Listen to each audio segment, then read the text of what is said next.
Hello friends, எனக்கு ஒரு ஹெல்த்தியான கேரட் பச்சை பட்டாணி போட்டு பருப்பு சாதம் பார்க்கலாம். பச்சை பட்டாணி குழந்தைக்கு ரொம்ப நல்லது. அதில் நிறைய protein, fibre, carbohydrates, vitamins, minerals இருக்குது. பேபியோட டைஜஸ்டிவ் சிஸ்டமை நல்லா டெவலப் பண்ணும். நல்ல சப்போர்ட் கொடுக்கும் க்ரோத்துக்கு, டெவலப்மெண்ட்டுக்கு, நியூரோ டெவலப்மெண்ட்டுக்கு. அதே மாதிரி பேபிஸ் இம்யூன் சிஸ்டமும் இம்யூனிட்டியும் நல்லா கொடுக்கும். கேரட்டும் அவங்கள கான்ஸ்டிபேஷன்லேருந்து டெஃபினட்டாக வெளிக்கொண்டு வரும். அது எப்படி செய்கிறதுன்னு பார்க்கலாம். ஒரு குக்கரில் ஒரு ஸ்பூன் ரைஸ் போட்டுக்கோங்க, ஒரு ஸ்பூன் பைத்தம்பருப்பு போட்டுக்கோங்க, ஒரு 3 டைம்ஸ் நல்லா வாஷ் பண்ணி எடுத்துக்கோங்க.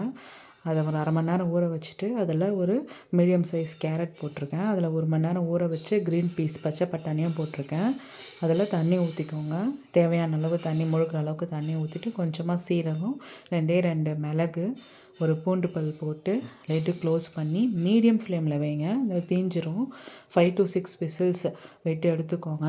ப்ரெஷர் ஃபுல்லாக போனதுக்கப்புறம் நல்லா மத்தில் கடைஞ்சி கொடுத்துருக்கேன் ஃப்ரெண்ட்ஸ். இந்த டைம் நான் 9th மந்த் ஆரம்பித்ததுலேருந்தே கடைஞ்சி கொடுக்க ஆரம்பிச்சிட்டேன்.